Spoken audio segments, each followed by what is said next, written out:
that there was a tree which was burning. And more story of that has been mentioned in Surah Taha, in which Musa alayhi salam goes and he sees a tree burning. But there is no fire coming out of it. But there is so much light from it. He goes close to it, and at that moment Allah subhanahu wa ta'ala granted Nabuwa and prophethood to Musa alayhi salam, and the order of Musa alayhi salam was given to him to go to Fir'aun and invite him towards Allah subhanahu wa ta'ala. Few things that we get to, because the story of Musa alayhi salam has been mentioned many times in the Quran, we should try to take out some few key points from the story of Musa alayhi salam. The first thing is, whenever a person will have sabr on masa'ib, when a person will have patience on hardships, the help of Allah will definitely come with them. Hadith of Rasulullah sallallahu alayhi wasallam also says, after every hardship there is ease by Allah subhanahu wa ta'ala. So every masa'ib can turn into good if we have sabr upon this. Second thing is that our ma'amalat and our actions and our deeds should always turn towards Allah subhanahu wa ta'ala. And Allah subhanahu wa ta'ala will never forget us even in the harshest of our times. The third thing is we should always learn to fulfill the huquq and the rights of people. When we fulfill the rights of the people, indeed Allah subhanahu wa ta'ala will help us through such means that we will not be even able to comprehend. So when we learn to fulfill the rights of others, definitely the help of Allah subhanahu wa ta'ala will come to us. There are many other things which ulama have written. The next story which Allah subhanahu wa ta'ala mentioned in Surah Al-Qasas is a very beautiful story of Qarun.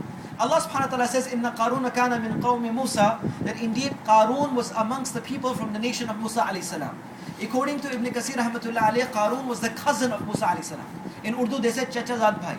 In English they said paternal uncle, meaning the father of Musa alayhi salam and the father of Qarun were brothers. So they were cousins amongst each other.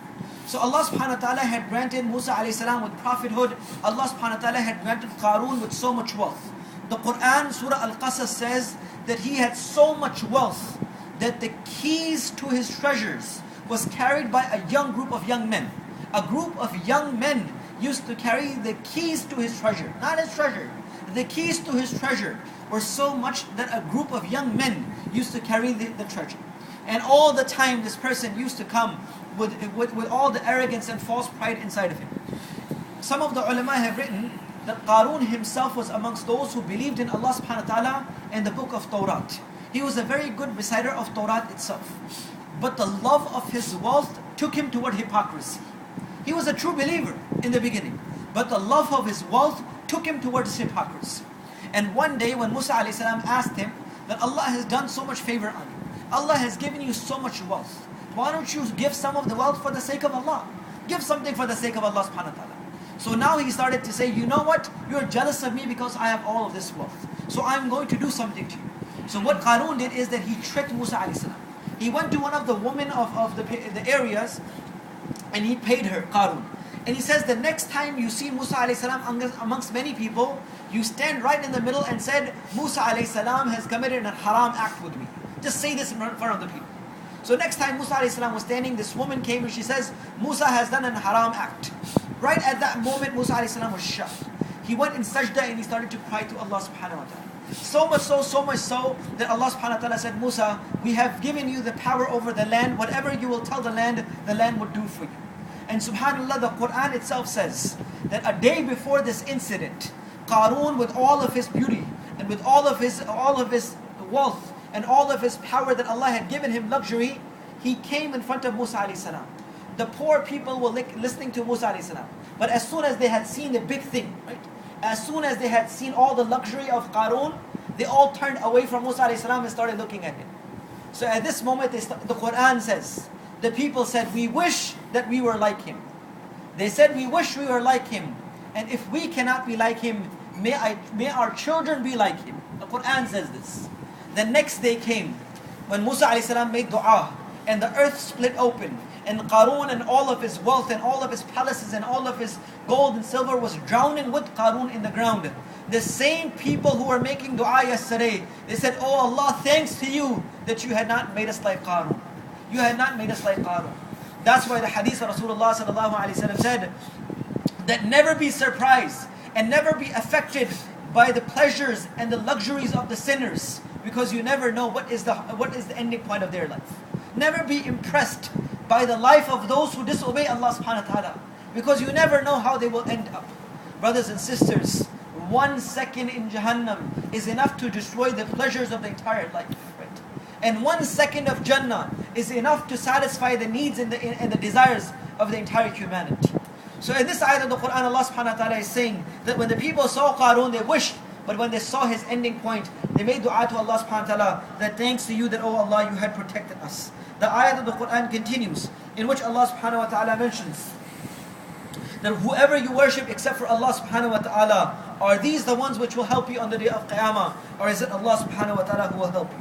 The end of the 20th juz comes with a surah known as Surah Al-Ankabut. Al-Ankabut means spider itself in English itself. 29th surah of the Holy Quran, Makkan surah, 69 ayats and 7 ruku'at. The mawdu and the topic of Surah Al-Ankabut is that indeed trials and tests are there from Allah subhanahu wa ta'ala. But these trials and tests are there from Allah not to make you away from Allah, but bring you closer to Allah subhanahu wa ta'ala. So this is the theme and the topic of Surah Al-Ankabut. The trials and tests which come in our life are not to take us away from Allah, but in reality to bring us closer to Allah subhanahu wa ta'ala. Allah subhanahu wa ta'ala in the beginning of Surah Al-Ankabut says that whenever Allah subhanahu wa ta'ala has wanted, even in the nations in the past, Allah always tested the people of Iman.